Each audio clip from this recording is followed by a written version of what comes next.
Hamza B B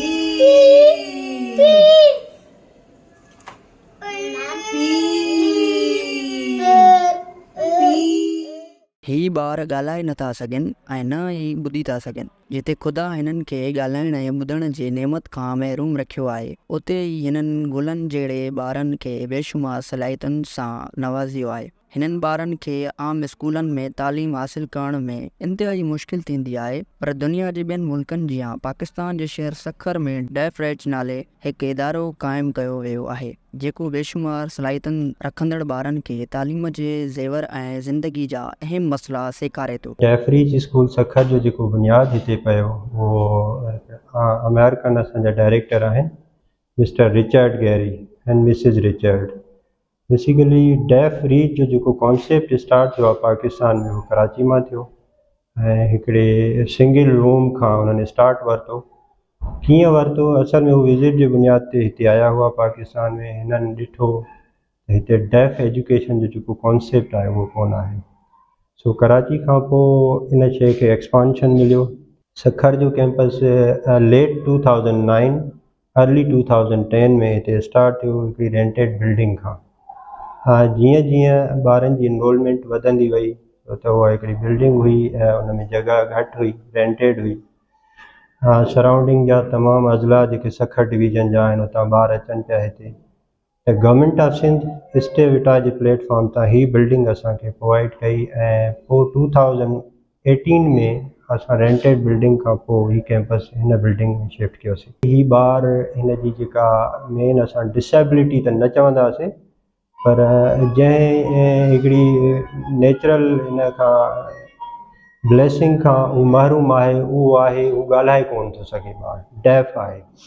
त def ॿार जो जेको मोड ऑफ कम्युनिकेशन आहे उहो आहे साइन लैंग्वेज। बेसिकली जेको मोड ऑफ टीचिंग लर्निंग ॿारनि जो आहे उहो आहे साइन लैंग्वेज ऐं इहा हिकिड़ी ऑफिशियल लैंग्वेज आहे अक्रॉस द वर्ल्ड। करंटली मूं वटि हीउ जेको स्कूल आहे उहो प्री प्राइमरी खां वठी करे कॉलेज लेवल ताईं हले पियो ऐं थ्रू आउट मूं वटि हींअर अराउंड 350 जी इनरोलमेंट आहे, जंहिंमें बॉइज़ जो रेशो वधीक आहे कंपेरेटिवली, गर्ल्स घटि आहिनि। त मां तव्हांखे इहो बि ॿुधाईंदो हलां त हिन कॉलेज खे रन करण जे लाइ मूं वटि जेका टीम आहे उहा 60 जे लॻभॻि आहे, जंहिंमें सपोर्ट स्टाफ खां वठी department leads, academic coordinators, teachers, operations जी टीम आहे असां वटि, गार्डनर्स आहिनि, एडमिन ऑफिसर आहे, प्रिंसिपल आहिनि, तमामु जेका आहे टीम मिली करे 60 जे तादाद में आहे। ऐं टू माय वंडर या तव्हां बि इहो ॿुधी करे हैरान थींदव त हिते जेका टीम आहे उहा न सिर्फ़ु हियरिंग माण्हुनि जी आहे, हिन में इक्वल कंट्रीब्यूशन उन्हनि माण्हुनि जो बि आहे जेके डेफ आहिनि। ख़ुशूसन मुंहिंजी टीचिंग फैकल्टी में 50% रेशो डेफ टीचर्स जो आहे, तव्हां ॾिठो बि हूंदो।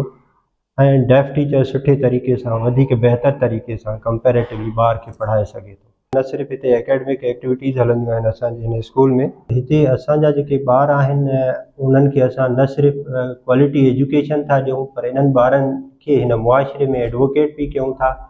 जीअं असांजे मुआशिरे में हिननि ॿारनि खे इक्वली एक्सेप्ट कयो वञे, मार्केट ओरिएंटेड जॉब्स मिलनि, त उहो पंहिंजो गुज़र सफ़र बहितर तरीक़े सां रिस्पेक्टेबल मैनर में करे सघे। इन ई विजन खे कंटिन्यू कंदे deaf reach academics and education ताईं लिमिटेड न आहे, बट असां हिते पंहिंजे ॿारनि खे वोकेशनल ट्रेनिंग ॾींदा आहियूं, जंहिंमें टेलरिंग थी वई, बैग्स मेकिंग थी वई, एम्ब्रॉयडरी थी वई, स्टिचिंग आहे, ज्वेलरी मेकिंग आइटम्स आहिनि। इहो हिकिड़ो असांजो दस्तख़त जे नाले सां अलॻि सां प्रोग्राम हले पियो ऐं इहो असां पंहिंजे ॿारनि खे कंपलसरी क्लासिस में विधो आहे, उहे अटेंड कंदा आहिनि, ताकी जॾहिं उहो हितां इंटरमीडिएट पास करे अॻिते वञनि, अगरि का जॉब नथी मिले त हू पंहिंजो उन स्किल जे थ्रू गुज़र बसर सुठे तरीक़े सां करे सघनि। सखर डिवीज़न जा तमामु सराउंडिंग अज़ला असांजो कैंपस कवर करे पियो ऐं मां तव्हांखे ॿुधायां त सखर जे 50 किलोमीटर्स जे डायमीटर में असांजे ॿारनि जी मूवमेंट थींदी आहे। असां इन्हनि ॿारनि खे फ्री ऑफ कॉस्ट ट्रांसपोर्टेशन जी फैसिलिटी प्रोवाइड कई आहे, जेके गाॾियूं सुबुह जो ॿारनि ऐं स्टाफ खे फ्री ऑफ कॉस्ट उतां घरनि खां खणी ईंदियूं आहिनि ऐं घरनि ॾे खणी थी वञनि। फ़ी जो कोई कॉन्सेप्ट कोन्हे, असां तमामु ॿारनि खे हिते फ्री ऑफ कॉस्ट स्टडीज़ जो प्रोविज़न ॾिनो आहे। न सिर्फ़ु असां पढ़ाई, ट्रांसपोर्टेशन, पिक एंड ड्रॉप ऐं उन खां अलावा फूड, वन टाइम असां फूड मतिलबु लंच ॿारनि खे सर्व कंदा आहियूं। उन्हनि जे के बि चार्जिस न हूंदा आहिनि।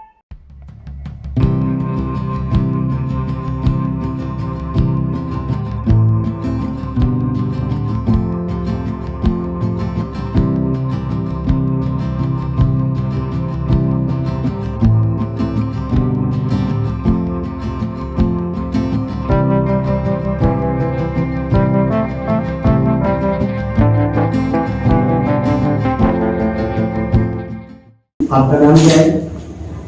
मेरा नाम NAZIA नाजिया है। मैं इंटर क्लास की स्टूडेंट हूँ। फेवरेट सब्जेक्ट आपका कौन सा है?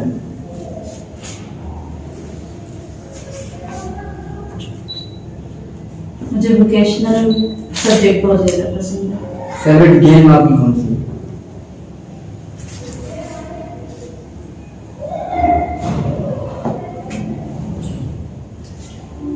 मुझे बैडमिंटन खेलना बहुत ज़्यादा पसंद है। फेवरेट डिश आपकी कौन सी है?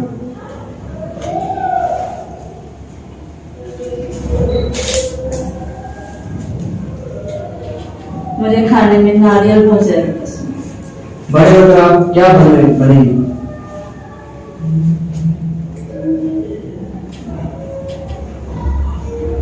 मैं कंप्यूटर टीचर बनना चाहूँगी।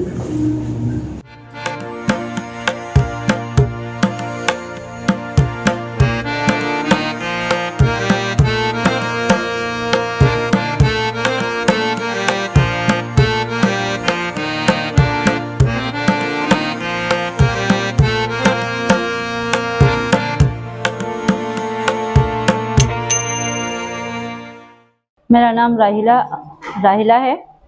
आप कौन सी क्लास में पढ़ते हैं? मैं इंटर क्लास की स्टूडेंट हूँ। और आप कौन सी क्लास के स्टूडेंट्स को आप पढ़ाते हैं? मैं 8 सब्जेक्ट टीच करती हूँ, क्लास 1 to 8 और बेस्ट 1 और 2 क्लास। और बच्चे आपस में बात कर रहे हैं, कम्युनिकेशन आपको कैसे समझते हैं कि बच्चे क्या कहना चाह रहे हैं?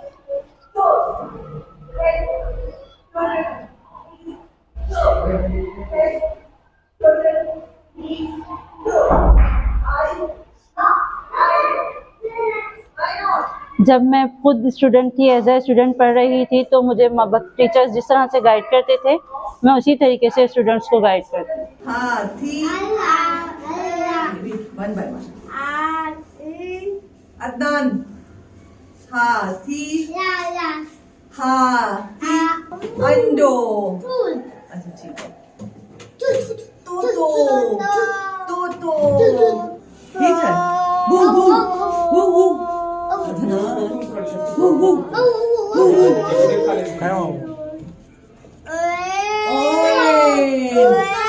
Orange.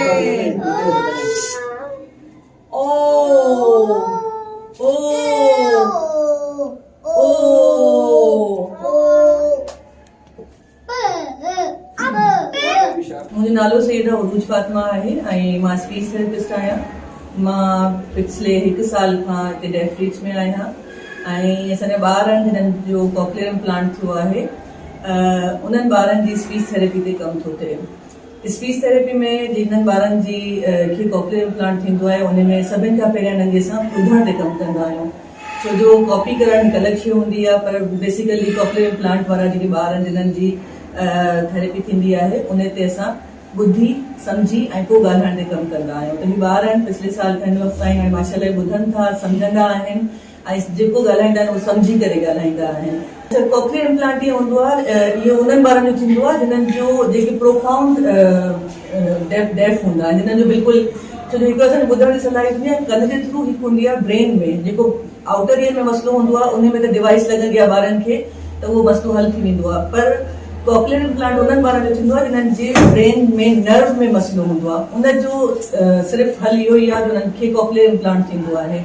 सर्जरी थींदी आहे, हुनजो इम्प्लांट अंदरि ब्रेन ते लॻंदो आहे, हुन खां पोइ ॿारनि जे ॿुधण जी सलाहियत पैदा थींदी आहे ऐं ॿुधण खां पोइ उन्हनि जी स्पीच थेरेपी थींदी आहे, जॾहिं ॿुधण लॻंदा आहिनि पोइ उन्हनि जी स्पीच थेरेपी थींदी आहे, पोइ उन्हनि में स्पीच डेवलप थींदी आहे। हिते मौजूदु बेशुमार ॿारनि खे उस्ताद हिकु ख़ासि क़िस्म जी ॿोली सेखारींदा आहिनि, जंहिं करे संदन दुनिया सां नातो जोड़णु कुझु आसान थी वेंदो आहे। कुझु इंसानी हमदर्दी रखंदड़ इंसान दोस्त इंसान फलाई इदारनि जे मदद सां हिन स्कूल जे मुख़्तलिफ़ मामलात खे संभालींदा आहिनि, जिन में ॿारनि जी ज़रूरत जो हर सामान उन्हनि खे ॾियण जी कोशिश कंदा आहिनि। हिन क़िस्म जी ख़ासि ॿारनि लाइ तंदुरुस्ती खे बहितर करण लाइ हिन स्कूल में रांदियुनि जो पिणु बंदोबस्तु कयो वेंदो आहे, जिन में इहे ॿार मुख़्तलिफ़ क़िस्म जूं रांदियूं खेॾंदा आहिनि। हितां जो अमलो ख़ासि तौर ते उस्ताद ऐं ॿारनि खे संभालींदड़ हिननि ॿारनि जो तमामु ख़ासि ख़्यालु रखंदा आहिनि।